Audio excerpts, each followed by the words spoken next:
Hello students, मैं हूं doctor विजय विश्वास और आप हैं बायो अड्डा पर। आज का कॉन्सेप्ट क्लासिफिकेशन इन किंगडम एनिमेलिया। नाम सुन के पसीने छूटते हैं स्टूडेंट्स के कि कैसे याद होगा कॉन्सेप्ट, किस तरीके से नीट की हमारी तैयारी होगी। तो आज मैं आपको बताऊंगा तरीका कि किस तरह कॉन्सेप्ट्स हैं। इन कॉन्सेप्ट्स को जो है आप तैयार करके नीट के लिए प्रॉपरली इनका यूटिलाइजेशन कर सकते हैं। एग्जैक्टली अब तक जो बातें हैं, मैं पहले भी प्रीवियस जो मेंटर्स हैं उनके काफ़ी वीडियोस वगैरह जो है देखता रहा हूँ।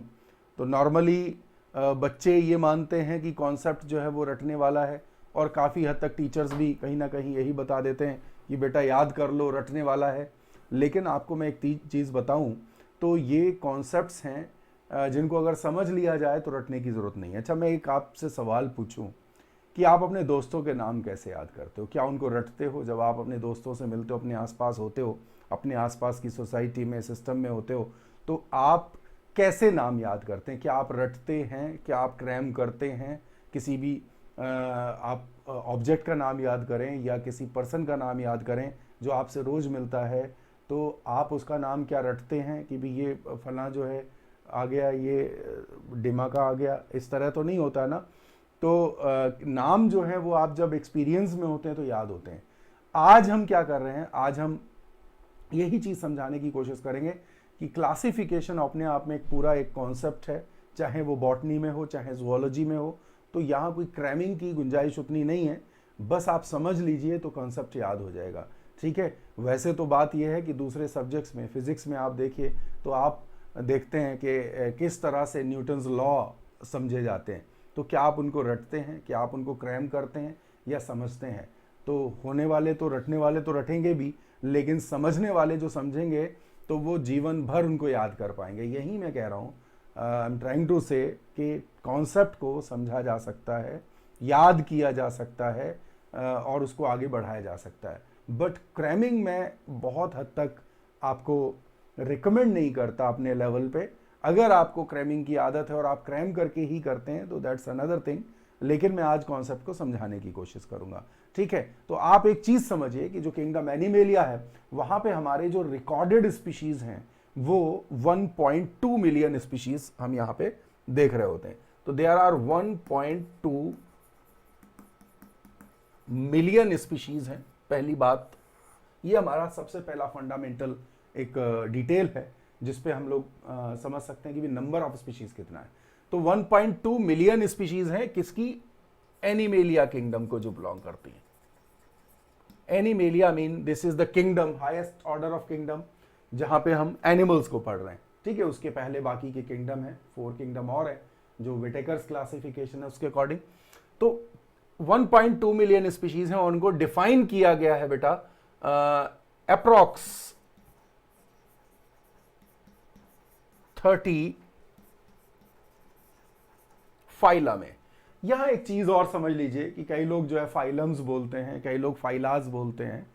तो यहां बड़ा डिस्टिंग्विश्ड आइडिया है कि भाई सिंगुलर होगा तो फाइलम होगा और प्लूरल बोलेंगे तो फाइला बोलेंगे। This is scientific class. Exactly जब हम साइंस के क्लास में सही टर्म्स का यूज ना करें तो वो भी एक अच्छी बात नहीं है। ठीक है। तो इट इज नॉट फाइलम्स और ना ही फाइलाज हैं कहीं पे। ये सिंपली फाइलम है सिंगुलर और फाइला है प्लूरल। तो ये पहला, ये भी रूल याद रखिएगा कि भाई इस तरह से हम लोगों ने ध्यान देना है जो पंक्चुएशन होता है कहीं ना कहीं। तो अप्रॉक्सीमेट 30 फाइला हैं जिनमें से जो है 9 जो है वो मेजर हैं और जो रेस्ट हैं वो माइनर हैं।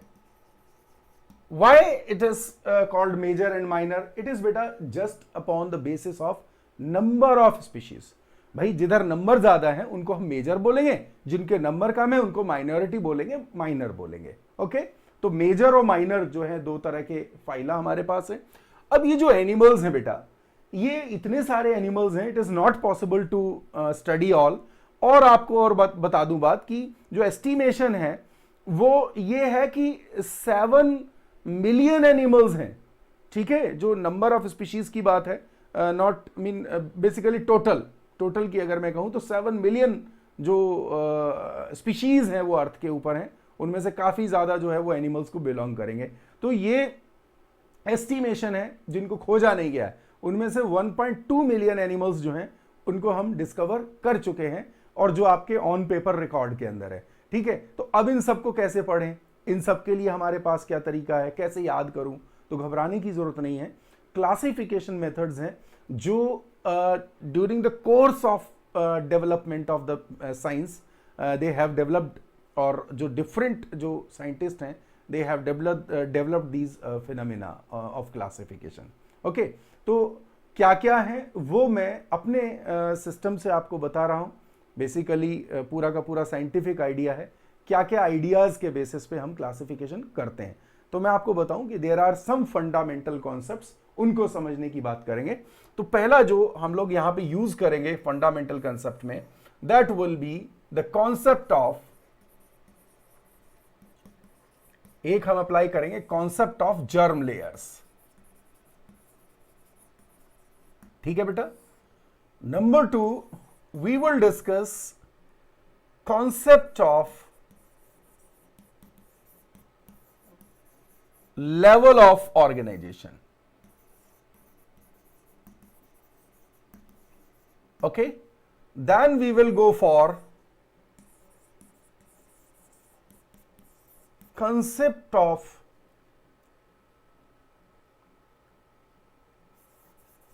symmetry. ठीक है, then there will be concept of symmetry, and then there will be concept of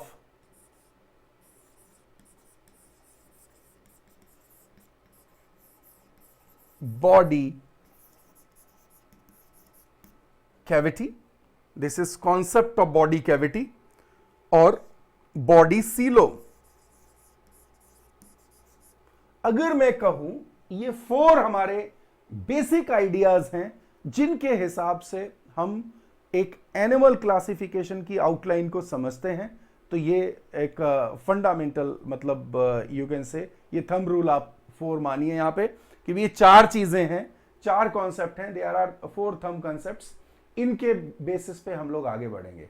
ठीक है, तो यहाँ पे जर्म लेयर क्या है। अब बात वही है, मैं कह रहा था आपसे कि भाई हम अपने दोस्तों के नाम किस तरह याद करेंगे।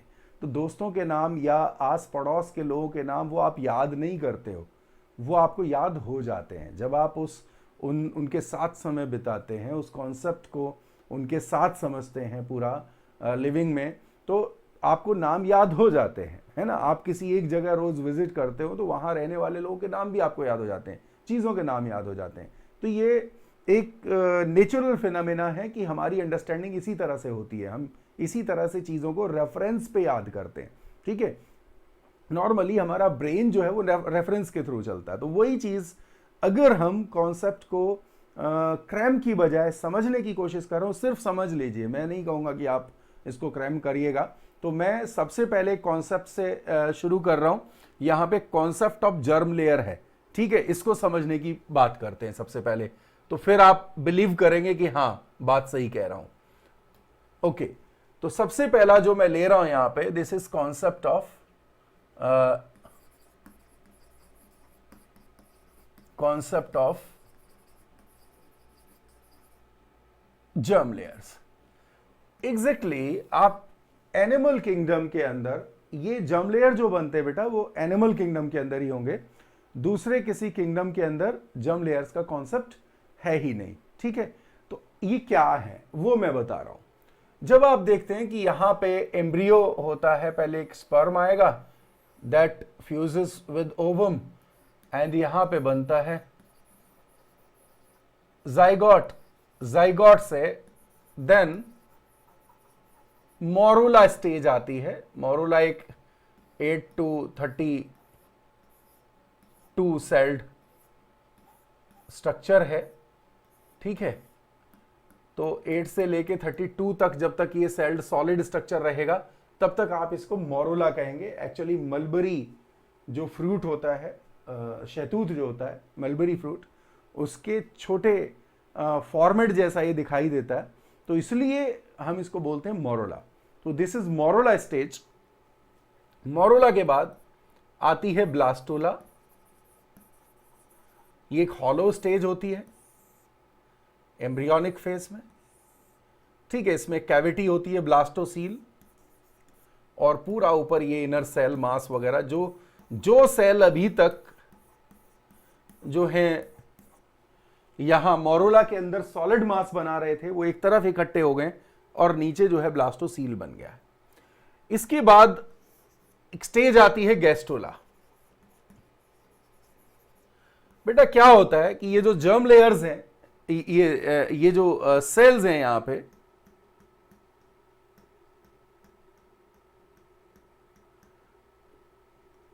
these cells get spread surrounding and they form germ layers, ठीक है। वो जर्म लेयर का फॉर्मेशन करती हैं। एग्जैक्टली यही जो सारी सेल्स हैं, ये सेल्स यहां पे क्या करेंगी, जर्म लेयर जो है वो फॉर्म करेंगे अगले स्टेज में, जिसको हम लोग बोल रहे हैं गैस्ट्रोला स्टेज। तो गैस्ट्रोला के अंदर एक्चुअली क्या है कि ये एक इन्वेजन जैसा शुरू होगा। अलग अलग मेथड्स हैं, आगे आप एम्ब्रियोलॉजी में इसको समझेंगे। तो यहां मैं एक बार आपको बता दूं किस तरह से।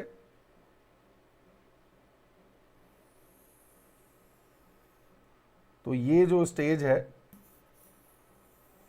ये कैसे बनेगा, इट विल बी लाइक इस तरह इनवेजिनेशन शुरू हो जाता है। और आप बाद में देखते हो कि ये जो अभी सिंगल लेयर स्ट्रक्चर था और ये यहां पे कैविटी फॉर्म करते हुए फाइनली एक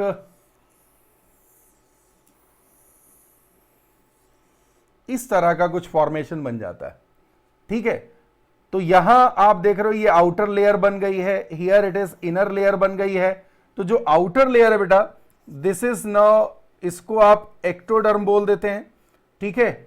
और जो अंदर लेयर में समराइज कर दे रहा हूं, ये एंडोडर्म इनर लेयर बन जाती है और बीच में कुछ और फॉर्मेशन यहां पे होता है, दिस इज कॉल्ड मीजोडर्म। तो एम्ब्रियो के केस में क्या हो रहा है कि एनिमल एम्ब्रियो में ब्लास्टुला बन रहा है, उसके बाद गैस्ट्रुला आ रहा है, और गैस्ट्रुला के अंदर जो लेयर्स हैं वो फॉर्म हो गई हैं। सबसे आउटर लेयर बना, दिस इज एक्टोडर्म, अंदर का लेयर बना एंडोडर्म, और बीच में एक लेयर बना मीजोडर्म। मैं अभी डिटेल में नहीं जा रहा हूं बिकॉज हम एम्ब्रियोलॉजी का क्लास नहीं कर रहे हैं, हम लोग जस्ट जर्म लेयर को समझ रहे हैं। तो एम्ब्रियो में कितने जर्म लेयर बने, एक्टोडर्म बना, मीजोडर्म बना और एंडोडर्म बना। तो देयर आर 3 जर्म लेयर्स। ये हमारा पहला कॉन्सेप्ट है, क्लासिफिकेशन में हम इसको अप्लाई करेंगे। तो एग्जैक्टली अब आपको पता चला कि जर्म लेयर आए, कौन कौन से जर्म लेयर आए, एक्टोडर्म आया, मीजोडर्म आया और एंडोडर्म आया। जब हम इसको पढ़ते हैं, एक्चुअली +2 के कॉन्सेप्ट में आता है, +2 में हम लोग सिलेबस में इसको पढ़ते हैं कि एक्टोडर्म, मीजोडर्म, एंडोडर्म किस किस सीक्वेंस में बनते हैं। तो यहां भी मैं आपको जनरल एक आइडिया दे दूं कि सबसे पहले बॉडी में बनती है एक्टोडर्म, ठीक है। उसके बाद जो है यहां पे एग्जैक्टली सबसे पहले बनती है एंडोडर्म, कंफर्म जो एंडोडर्म होती है। उसके बाद जो है हम बोलते हैं एक्टोडर्म और बीच में बोलते हैं मीजोडर्म, ठीक है। तो अगर मैं देखूं तो एंडोडर्म का जो कंफर्मेशन है वो पहले होगा और जो एक्टोडर्म है उसके बाद होगी और फिर मीजोडर्म होगा। इस तरह से जो आइडिया है वो फुलफिल होता है। तो ये जो डिटेल है ये किस तरह क्लासिफिकेशन में यूज होगी इसको देख रहे हैं। लेट अस सी। अभी आपने ये देखा कि हमारे पास एक्टोडर्म आ गया, हमारे पास मीजोडर्म आ गया और हमारे पास एंडोडर्म आ गया। अभी हम सीक्वेंस की कोई बात नहीं करते कि भी कौन पहले कौन बाद में, ये बाद की बात है। बट मैं ये जान रहा हूं कि किसी भी कंडीशन में एनिमल्स के केस में मैक्सिमम 3 जर्म लेयर्स होते हैं और एनिमल्स में ही होते हैं, प्लांट्स में नहीं होते, ठीक है। तो ये एक्टोडर्म, मीजोडर्म, एंडोडर्म, ये 3 लेयर्स हैं। तो हम ये कहते हैं कि जिन एनिमल्स के केस में, जिन फाइलम में ये तीनों, जिन फाइला के केस में ये तीनों लेयर्स होती हैं, हम उनको बोलेंगे बेटा दे आर ट्रिप्लोब्लास्टिक।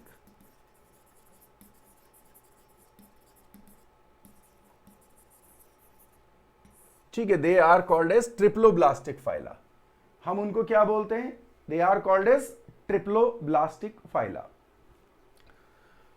कुछ ऐसे फाइलम हैं यहां पे, कुछ ऐसे फाइला हैं जहां there is just 2 germ layer, यानी कि दिस इज टाइप 1 और दिस इज टाइप 2। और कौन सा? जिसमें जहां पे ओनली एक्टोडर्म और एंडोडर्म प्रेजेंट है। Here mesoderm is absent because there are 2 germ layers and you will call it diploblastic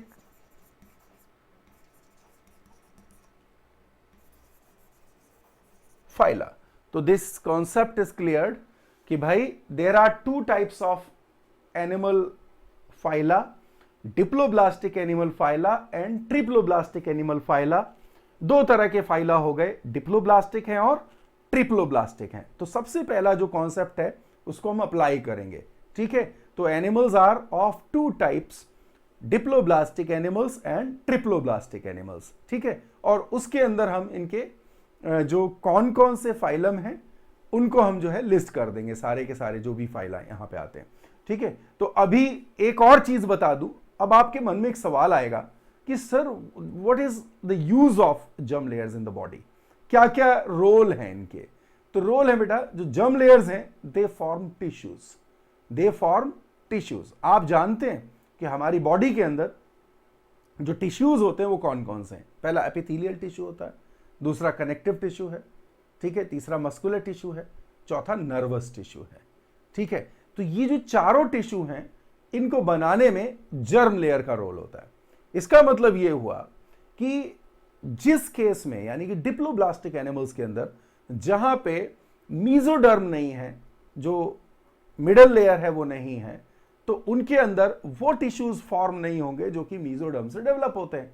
ठीक है, तो एक छोटी सी बात यहां और आपको यहीं पे समझा देता हूं, आगे भी काम आएगी। तो वो देख लेते हैं हम लोग।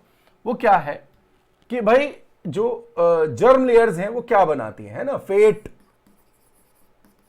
Of germ layers. क्या है फेट ऑफ जर्म लेयर? ठीक है, मैं सीधे सीधे पहले टिश्यूज के नाम लिख रहा हूं, उस तरह हम देख लेते हैं। तो वो टिश्यूज किस किस लेयर से बनते हैं, ठीक है, वही फेट ऑफ जर्म लेयर है। तो टिश्यू जो है, सबसे पहले मैंने कहा कि भाई ये है एपिथेलियल टिश्यू। ठीक है, दूसरा मैंने कहा ये है आपका कनेक्टिव टिश्यू। ठीक है, मैं अब कह रहा हूं तीसरा tissue, this is muscular tissue. ठीक है, और चौथा मैं आपसे कह रहा हूं this is nervous tissue. Okay, तो these are 4 types of tissues. कौन किस तरह के लेयर से बनता है? तो आपको मैं बता दूं कि जो एपिथेलियल टिश्यू है इसका फॉर्मेशन तीनों जर्म लेयर से हो जाएगा, ऑल 3, यानी कि फ्रॉम ऑल 3 जर्म लेयर्स। ठीक है, तो एपिथेलियल टिश्यू तीनों germ layer, ectoderm, mesoderm, endoderm, तीनों लेयर से ये टिश्यू बनता है। ठीक है, कनेक्टिव टिश्यू जो है ये बनते हैं ओनली फ्रॉम मेसोडर्म, ये मेसोडर्म से बनता है। ठीक है, और ये भी जो है मस्कुलर टिश्यू भी फ्रॉम मेसोडर्म। कुछ एक आध कोई केस में छोड़ दूं, जैसे सीलियरी मसल्स ऑफ आई, ये जो है एक्टोडर्म से बनेंगे, अदरवाइज सारे जो हैं वो किससे बनते हैं? मेसोडर्म से। Nervous tissue from ectoderm. आप ये समझ लो कि ये भी अपने आप में इंपॉर्टेंट इंफॉर्मेशन है कि जर्म लेयर का काम क्या था। क्योंकि जर्म लेयर का कॉन्सेप्ट समझ रहे हैं तो ये तो जरूरी बताना है कि भाई ये जो है क्या क्या, इसका काम क्या होगा बॉडी में। एग्जैक्टली हमारा एम्ब्रियो शुरू में सैंडविच जैसा ही हुआ, सैंडविच को रोल कर दीजिए तो सैंडविच रोल जैसा हुआ कि भाई उसमें बाहर की तरफ एक लेयर हुआ एक्टोडर्म बीच में हुआ मेसोडर्म और अंदर हुआ एंडोडर्म। ठीक है, तो इस तरह जहां पे तीनों जर्म लेयर है, हमारे केस में तो तीनों हैं, तो हम लोग जो है वो ट्रिप्लोब्लास्टिक हैं। बाकी जो हमारे शुरू के 2 फाइलम होते हैं, बल्कि एक माइनर फाइलम भी जोड़ लें तो 3 हो गया। ठीक है, तो यानी पॉरीफेरा, नाइडेरिया और टीनोफोरा, ये तीनों के तीनों केस जो हैं ये डिप्लोब्लास्टिक केस हैं। और बाकी के सब जो हैं वो क्या है, दे आर ट्रिप्लोब्लास्टिक केस, यानी कि डिप्लोब्लास्टिक प्रिमिटिव होंगे और ट्रिप्लोब्लास्टिक जो है वो एडवांस होंगे। हमेशा याद रखिएगा कि क्लासिफिकेशन कॉन्सेप्ट्स के अंदर जो एक लॉ ऑफ कॉम्प्लेक्सिटी जो है, इंक्रीजिंग कॉम्प्लेक्सिटी, ये हमेशा फॉलो हो रहा है। एंड आप इसको कह रहे हो कि इवोल्यूशन का idea we can see in the classification mode also. ठीक है, तो हम इसमें अब इस कॉन्सेप्ट को मैं किंगडम एनिमेलिया में क्लासिफाई कर देता हूं, अप्लाई कर देता हूं। तो you can see this is kingdom animalia. मैं यहां क्लास ये चार्ट बनाना शुरू कर रहा हूं और कमिंग कॉन्सेप्ट्स में हम इसको ऐड करते जाएंगे। ठीक है, तो ये देखो कि यहां पे क्या कह रहे हैं हम। हियर यू कैन सी सबसे पहला मैं लिखता हूं यहां पे कंसेप्ट, मैं यहां पे लिख रहा हूं कंसेप्ट, और पहला है कंसेप्ट ऑफ जर्म लेयर। ठीक है बेटा, तो कॉन्सेप्ट ऑफ जर्म लेयर में diploblastic animal,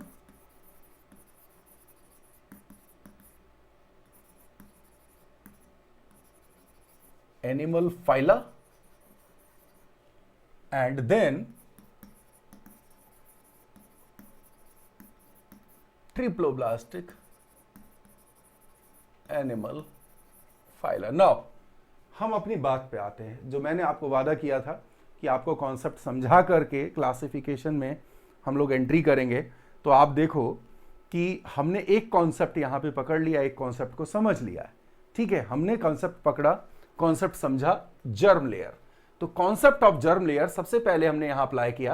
animals are of 2 types, diploblastic and triploblastic. Exactly अगर आपको याद करना पड़ता, अगर आपको क्रैम करना पड़ता, तो आप जस्ट क्या करते, लिखते और सीधे टूट पड़ते कि diploblastic and triploblastic, diploblastic triploblastic, diploblastic triploblastic.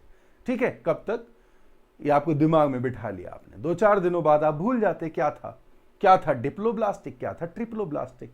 आप तो मतलब ही नहीं जान रहे ब्लास्ट का, आप तो मतलब ही नहीं जान रहे न्यूमेरिक जो उसके पहले डिप्लो और ट्रिप्लो लगा हुआ है, तब तो आपको मुश्किल होती। लेकिन अब आपको पता है, आपने कितनी चीजें सीख ली। आपने समझ लिया कि जर्म लेयर होता है, आपने समझ लिया this idea is related to the embryological sequence, और एम्ब्रियोलॉजिकल सीक्वेंस के अंदर आपको ये पूरा कॉन्सेप्ट जब समझ चुके हो तो रट्टे लगाने की जरूरत नहीं है। It is that much mean efficient system, जैसा कि आप कोई फिजिक्स का लॉ, रूल या सीक्वेंस कॉन्सेप्ट्स समझने में करते हो, कुछ वैसा ही है, रट्टा नहीं है। बिल्कुल समझ में आ गया। ठीक है, इसके बाद दूसरा कॉन्सेप्ट हम जब लगाएंगे तो हम उसको यहां पे लिखेंगे। भी दूसरा कॉन्सेप्ट है हमारा, हमने दूसरा कॉन्सेप्ट क्या लिखा था, दूसरा कॉन्सेप्ट लिखा था लेवल ऑफ ऑर्गेनाइजेशन। ओके, तो हमने दूसरा कॉन्सेप्ट लिखा था लेवल ऑफ ऑर्गेनाइजेशन। ठीक, तो level of organization and rest of concepts, जो मेरा पार्ट 2 है, उसके अंदर हम लोग इस चीज को आगे बढ़ाएंगे। बिकॉज इट वॉज इंट्रोडक्टरी, और कुछ बातें आपको समझानी थी, बतानी थी, कुछ इंट्रोडक्टरी आइडिया देना था, तो कुछ पार्ट उसमें हमारा जो बात का हिस्सा है वहां कंज्यूम हो गया। तो अभी अगले पार्ट 2 में हम फिर मिलते हैं। अब आगे ये मत कहना सर रटना होता है, क्रैम करना होता है, मैं कहता हूं बेटा ये समझना होता है। ओके, ठीक है, थैंक यू सो मच।